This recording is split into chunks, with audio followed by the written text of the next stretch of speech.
বড় অবৰত এইটো হাগ্ৰামা চৰকাৰৰ 100% এইবিলাক কৰিছে ইহঁতে ৰাজনীতি কৰিছে বড় অবৰা কৈ গুলাগুলি কৈ মাৰিছে এতিয়া মাইনৰিটিৰ লগত মাইনৰিটিক মাৰিছে এনেকুৱা কৰি হাগ্ৰামা চৰকাৰৰ দিনে এনেকুৱা হৈছে বেয়া বেয়া কামবিলাক সিহঁতে কৰিছে আজি চাৰি বছৰ 4.5 বছৰ হ'ল কোনোবাই ক'ব পাৰে নেকি হৰতাল হৈছে বুলি এদিনৰ কাৰণেতো হৰতাল হোৱা নাই আজিলৈকে কাৰণ যেতিয়া BPF চৰকাৰ আছিল আজি হৰতাল কালি হৰতাল পৰকি হৰতাল ক'ত বা মানুহ লৈ যায় কোনবা জংগলত ৰাখিছে ক'ত বা পুতি ৰাখিছে ক'ত বা গুলি কৰি মাৰিছে চাইকং ছাৰে বহুত কাম কৰি আছে একদম দুখীয়া পৰিয়ালৰ ঘৰত যাই আছে খবৰ লৈ আছে কেনেকুৱা কি প্ৰব্লেম আছে এইবিলাক খবৰ লৈ আছে এতিয়া মানুহৰ কাৰণে যদি মানুহ কাম কৰি আছে মানুহটো আমাক ভোট দিবই 100% এইটো আমি কৈ আছোঁ চাইকং ছাৰৰ কথা যিটো আপোনালোকে সুধিছে মোক এইটো সঁচাকৈ 100% কাৰণ চাইকং ছাৰে কিয় নিজিকিব কাৰণ চাইকং ছাৰে আমাৰ এই অঞ্চলৰ কাৰণে যিখিনি কাম কৰি আছে এই 12টা প্ৰাইমাৰীৰ আণ্ডাৰত আমাৰ যিখিনি কাম হৈ আছে চাইকং ছাৰে বহুত কাম কৰি আছে একদম দুখীয়া পৰিয়ালৰ ঘৰত যাই আছে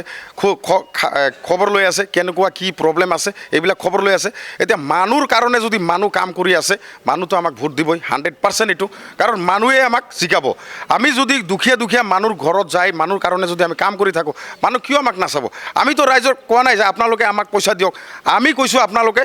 আপোনালোকৰ যিখিনি সমস্যা আমাক কওক আমি আপোনালোকৰ হৈ কাম কৰি যাম আপোনালোকে অকল আমাৰ এটা মূল্যৱান ভোটটো আমাক দিব আমাৰ কথা এইখিনি আমি কিয় ভোট নাপাম আমি ভোট 100% পাম আৰু আমি জিকিম এইবাৰ 100% গেৰেণ্টি আছে আমি জিকিম 13 চিৰাঙৰ পাৰফৰ্মেঞ্চ বহুত ভাল এতিয়া পৰিৱেশৰ কথা যেতিয়া আপুনি সুধিছে মই এটা কথা ক'ম বাছুগাৰ কথাই মই কৈ আছোঁ আজি 4.5 বছৰ হ'ল কোনোবাই ক'ব পাৰে নেকি হৰতাল হৈছে বুলি এদিনৰ কাৰণেতো হৰতাল হোৱা নাই আজিলৈকে কেনেকৈ নহ'ল হৰতালটো কাৰণ যেতিয়া BPF চৰকাৰ আছিল আজি হৰতাল কালি হৰতাল পৰকি হৰতাল ক'ত বা মানুহ লৈ যায় কোনবা জংগলত ৰাখিছে ক'ত বা পুতি ৰাখিছে ক'ত বা গুলি কৰি মাৰিছে এইবিলাক আছে নেকি পৰিৱেশ এতিয়া বড় অবৰতো এইটো হাগ্ৰামা চৰকাৰৰ 100% এইবিলাক কৰিছে ইহঁতে ৰাজনীতি কৰিছে বড় অবৰা কৈ গুলাগুলি কৈ মাৰিছে এতিয়া মাইনৰিটিৰ লগত মাইনৰিটিক মাৰিছে এনেকুৱা কৰি হাগ্ৰামা চৰকাৰৰ দিনে এনেকুৱা হৈছে বেয়া বেয়া কামবিলাক সিহঁতে কৰিছে আমাৰ চৰকাৰ অহাৰ কাৰণে আজি আমাৰ বড় অবৰৰ কোনো ছিষ্টেম নাই মাইনৰিটিৰ লগত কোনো ছিষ্টেম নাই আমি সকলোৱে এক হৈ কাম কৰি আছোঁ আজিৰ দিনত আপুনি চাব লাগিব 2012ত গণ্ডগোল হৈছিল মাইনৰিটি মানুহক মাৰিছে এতিয়া সেই গণ্ডগোলৰ পিছত আৰু BTRত কেতিয়াবা গণ্ডগোল হোৱা নাই কিয় হোৱা নাই কাৰণ প্ৰমোদ বড়োৰ নেতৃত্বাধীন চৰকাৰত এনেকুৱা কিছুমান ডাইনামিক মানুহ আহিছে ইহঁতে এইবিলাক বস্তুৰ পৰা বহুত দূৰত আঁতৰাই দিছে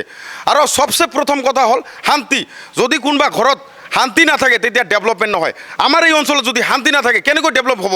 মানুহ যদি ৰাতিত যদি ক'ৰবাত ঘৰৰ পৰা ওলাইছে আহাতে যদি ঘৰৰ মানুহ চিন্তা কৰিব লগা হয় মানুহটো আহিব না নাহিব এইটো অঞ্চলত কেনেকৈ ডেভেলপ হাউ ইট পচিবল